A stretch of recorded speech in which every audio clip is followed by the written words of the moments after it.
Hello everyone, एक बार फिर से स्वागत आप सभी का मेरे यूट्यूब चैनल में। आज हम पढ़ने वाले हैं एनसीईआरटी बुक हिंदी कक्षा 1 रिमझिम का पाठ नंबर 9, जिसका नाम है बंदर और गिलहरी। तो बच्चों, हम इस चैप्टर में किसकी कहानी पढ़ने वाले हैं? एक बंदर और एक गिलहरी की।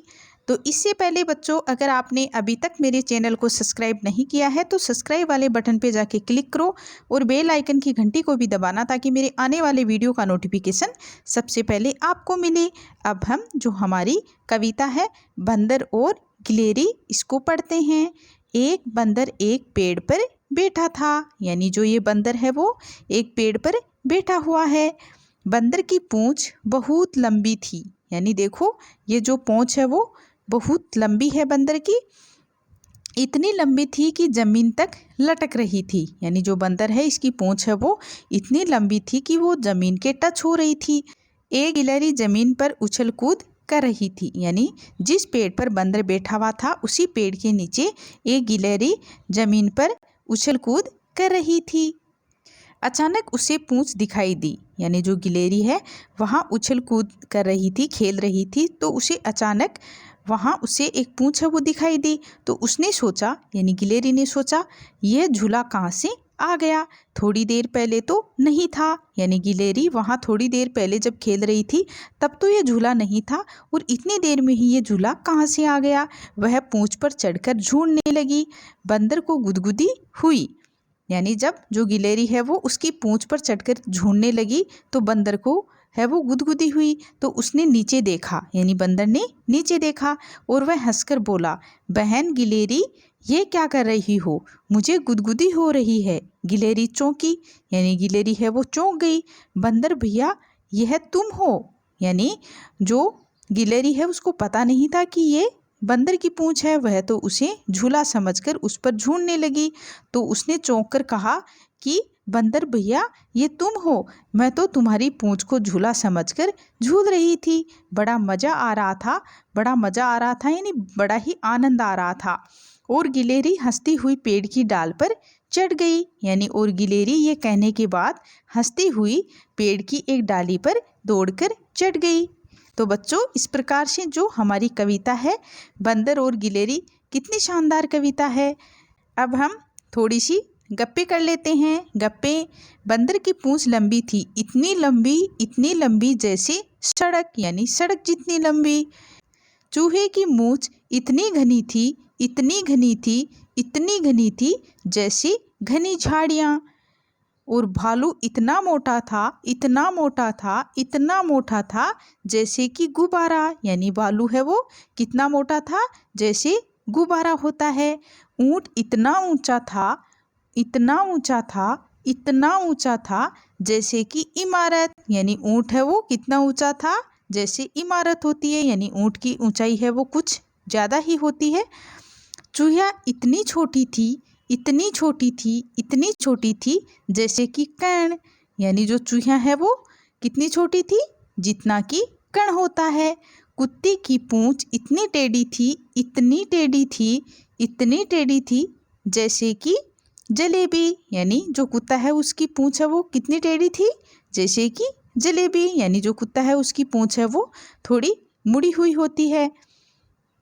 कोयल की जो बोली है वो इतनी मीठी थी, इतनी मीठी थी जैसे कि चीनी, यानी कोयल की आवाज़ कितनी मीठी थी? चीनी जैसी थी। गुदगुदी, यानी कहानी में बंदर को गुदगुदी हुई। अपने दोस्त को गुदगुदी करो, पेट पर, पीठ पर, गर्दन पर, हथेली पर, तलवे पर। क्या हुआ? अब खुद को गुदगुदी करके देखो, अब क्या हुआ? यानी बच्चों, ये आप स्वयं करके देखो कि गुदगुदी है वो क्या होती है, कैसे होती है। यानी अपने दोस्त को करके देखो, अपने पेट पे करो, पीठ पे करो, और गर्दन पे करो, हथेली पे करो, तलवे पे करो, तो क्या होता है आप ये खुद करके देख सकते हो। क्या करोगे? गिलहरी ने बंदर की पूंछ से झूला झूला। तुम इन चीज़ों से क्या क्या करोगे? करके दिखाओ। यानी ये चित्र आपको किसका दिखाई दे रहा है? रूमाल का। तो रूमाल से आप क्या क्या कर सकते हो? हम हैंड भी साफ कर सकते हैं, मुँह भी साफ कर सकते हैं। पेंसिल, अब क्या है? पेंसिल, तो पेंसिल से हम क्या क्या कर सकते हैं? पेंसिल से हम चित्र बना सकते हैं, पेंसिल से हम लिख भी सकते हैं। फिर है फुट्टा, तो फुट्टा से हम क्या क्या कर सकते हैं? तो इससे हम नाप भी सकते हैं और जो हमारा पेज है इसको हम 2 भागों में डिवाइड भी कर सकते हैं। इस तरह से हम फुट्टा का उपयोग कर सकते हैं। क्या क्या यानी तुम तो कितनी सारी चीज़ें खाते हो, जैसे दूध, भात, संतरा, केला। इनके अलावा तुम और क्या क्या खाते हो? तो इनके अलावा मैं दाल खाता हूँ, चावल, रोटी, सब्जी, पिज़्ज़ा, बर्गर, मैगी, फल आदि ये कुछ मैं खाता हूँ। मुझे तो दूध भात पसंद है। गिलेरी क्या क्या खा लेती है? तो गिलेरी है वो मूंगफली, सूखी रोटी, सब्जी, फल, अनाज के दाने और छोटे छोटे फल है वो खाती है। बंदर क्या क्या खा लेता है? तो बंदर है वो केला खाता है, रोटी खाता है, आम, अंगूर, चावल आदि है वो खा लेता है। अब हमारा क्वेश्चन है कौन कौन? मैं बहुत उछल कूद करती हूँ और इधर ये मेंढक है। जानवरों में कौन कौन उछल कूद करता है? तो आपको ये बताना है कि इनमें से कौन कौन से जानवर हैं जो उछल कूद कर सकते हैं। तो गाय कर सकती है नहीं? नहीं। तो आपको ये कहाँ लिखना है कि उछल कूद करते हैं, ये तो लिखने हैं इस कॉलम में, और जो उछल कूद नहीं करते हैं वो लिखने हैं दूसरे कॉलम में। तो गाय को आपको किस में लिखना है? दूसरे कॉलम में। अब है शेर, तो शेर भी नहीं कर सकता, तो इसको भी इस कॉलम में लिखना है।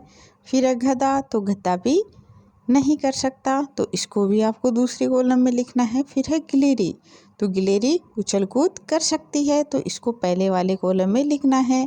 फिर है हाथी, तो हाथी भी नहीं कर सकता, तो इसको दूसरे कॉलम में लिखना है। फिर है खरगोश, तो खरगोश है वो उछल कूद कर सकता है। और बिल्ली ये भी उछल कूद कर सकती है, तो इसको पहले कॉलम में लिखना है। चूहा, जो चूहा है वो तो बहुत ही ज़्यादा उछल कूद करता है, तो इसको भी पहले कॉलम में लिखना है। कुत्ता, तो कुत्ता है वो उछल कूद करता है, तो इसको भी फर्स्ट कॉलम में लिखना है। फिर है ऊँट, तो ऊँट को कहाँ लिखना है? सेकंड कॉलम में, क्योंकि ऊँट है वो उछल कूद नहीं करता। तो बच्चों इस प्रकार से हमने हमारी कविता को पढ़ा। थैंक यू बच्चों।